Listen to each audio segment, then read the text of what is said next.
everyone, Alex again from Swoosh English, and I hope you watched yesterday's video about what is the OET examination. You know, why should you potentially consider this if you're a nurse and you want to, fulfill your dreams of becoming a nurse in the UK. So today I wanted to address another very popular question that we've had recently. So nurses are sending us lots of messages by email and Facebook saying, should I take the IELTS exam? And maybe some nurses have taken it a few times and not passed. Or maybe even some nurses are just learning about IELTS for the first time and hearing different stories from other nurses. Some nurses are saying it's manageable, it's easy, and a lot of nurses are saying it's difficult and they don't know what to do. Or should you take the OET examination, brand new examination? A lot of nurses don't know much about it, so hopefully through this series of videos I can educate you about what the OET exam entails and what choice you should make, whether you should take the IELTS exam or the OET examination. So if there's any questions whatsoever, I'm more than happy to answer if you put your questions below in the chat box. So when it comes to the IELTS exam, there are 4 sections, just as there is in the OET exam: reading, writing, listening and speaking.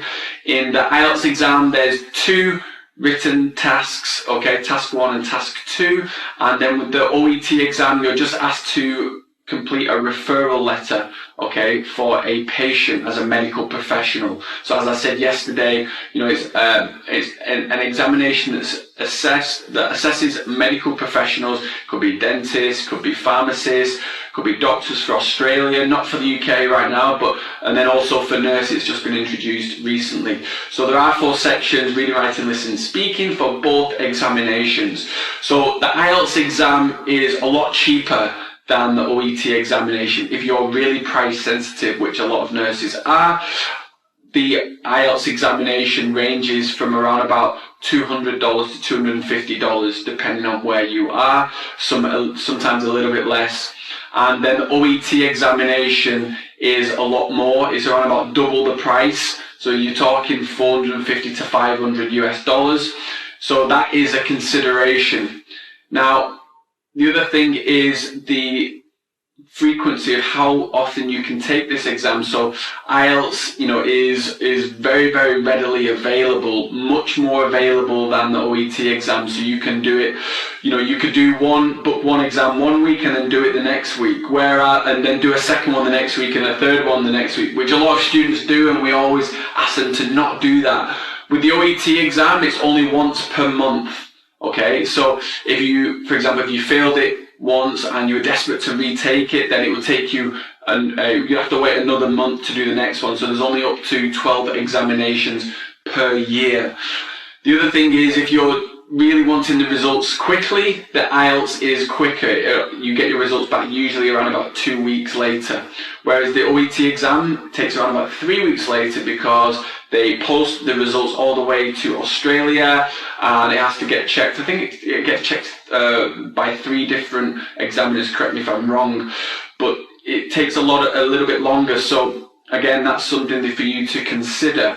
Now, one thing I get quite a lot, and I'll probably do a separate video about this, is a lot of nurses, they think because the OET exam is testing your English proficiency in a healthcare context, vocabulary that you're using on a day-to-day basis within your positions as nurses in your home country.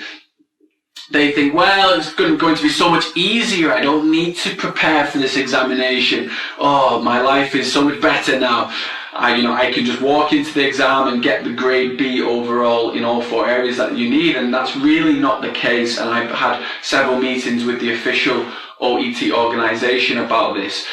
The advantage of the OET exam is that it's something that nurses find more comfortable, because with the IELTS exam, if they've taken that before, it's an academic exam. It was an exam that was set up to help students to study in English native countries like America, UK, Australia, etc. So it's more geared towards academically minded people.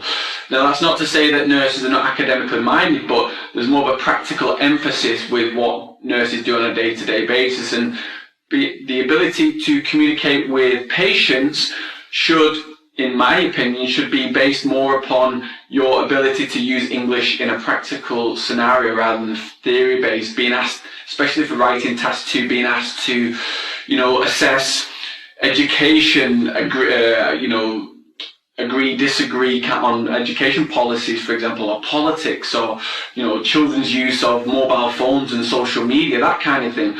Whereas the OET exam is focused on what the kind of vocabulary you use day in and day out. So going back to what I was saying about the OET being easier, it's not necessarily, and you should not think of it that way, because that will lull you and take you'll be faced with a sense of a false sense of security. It could lull you into that, because it does take a lot more preparation than you might think. There are nurses who are taking the OET exam 2, 3, 4 times. Okay, I've heard that the maximum that someone, an OET teacher told me, was 12, 13 times. So if you're paying around about $500 for every exam, that's nearly $6,000, $7,000. So it pays in terms of time and money to really do effective preparation for it. Where, and same thing I've heard with the IELTS exam. Again, you can take that many, many times. So both exams are difficult to get the standard that you need. IELTS 7 overall, okay, in all 4 areas, and then OET grade B in all 4 of the subtests. So be prepared no matter which examination you take. The other thing is, it's highly, highly recommended for both exams to get some kind of professional, some expert who has taken students over the line before when it comes to these examinations, knows what it takes. Even teachers, for example, who've done the exam previously, as well as there's some experience. So that's also something to take into consideration. So there's a lot more comparisons, similarities, etc. that I can go into. I'll probably leave that for another video, but what I want to leave you with is, if you have taken the IELTS exam, okay, a couple of times or even a few times, or you've been preparing for a few months or so, and you're narrowly missing the band score 7 in all 4 areas, particularly speaking and writing, if you're narrowly missing that, in my opinion, it just doesn't make sense to jump to a completely new examination that you don't know about, because remember, it takes you time. It'll take you time to learn the format, the techniques, and what the OET organisation are asking in terms of how to get a grade B. So I would highly recommend you, if you are at a 6.5, for example, in IELTS, or a 6 in one area, okay, then really keep on going with IELTS, because if you really get the support you need, preferably from an IELTS native English-speaking teacher or ex-examiner, okay, and there's lots of good schools out there. If you can find that, then I would highly recommend you to continue doing that. If you've just done self-study and you've got a 6.5, then that's probably the reason why you're not passing, is because you're not getting anyone to correct your essays, give you feedback, suggestions for improvement. Again, with your speaking, examining and assessing your pronunciation, your fluency, all those kinds of things, advanced vocabulary and grammar. That's the reason why. Don't just jump over to another exam and self-study again and then pay $500 and expect to pass. Okay, get the support that you need. It's worth investing in yourselves, male and female nurses out there. So that would be my recommendation for you. If you're a nurse who's never done OET, never done IELTS, I think OET is a fantastic option for you. I have heard stories, it's not categorically true throughout all of nurses who've taken IELTS and OET. I have heard lots of nurses telling me that they took the IELTS exam 4 or 5 times and they didn't pass, and then they took the OET once or even twice and then passed. So that's what I've heard. I can't say that it's going to happen for everyone, that you fail 4 or 5 times in IELTS and then pass immediately for OET. But from the nurses I've spoken to, they said that after doing the IELTS exam, which was very academic, they went over to the OET and it was more comfortable with them. They understood the vocabulary, more medical vocabulary, and what the 4 subtests were asking them to do. So that is today's video. Should you take the IELTS exam or the OET exam? There's no clear-cut answer. It depends on your circumstances, your finances, whether you've taken the IELTS exam before, you know, which part of the world you're in because of test centres. There's more test centres in some countries than others, because we've got nurses following us in Africa, we've got nurses following us in the Philippines, India, all those places. So it just depends on what the availability of it as well. If you would like to join the waiting list for our brand new OET course, then I put a link in the description, swooshenglish.com/OET, and we are opening this program in the next couple of weeks.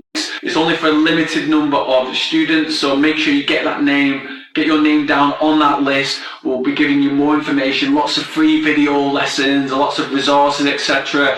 over the next couple of weeks. So thank you very much, everyone. Have you got any questions? Dr. Haller, good to see you. She's one of our IELTS doctors, and she's got her examination this week. Fingers crossed for you, Dr. Haller, and I really, really do hope you pass. Then we've got Yanni. Nice to see you, Yanni. So if you've got any questions whatsoever, feel free to put them in the comment section, and make sure you get your name down on that waiting list. And I look forward to seeing you in our brand new OET program. Thank you very much, everyone.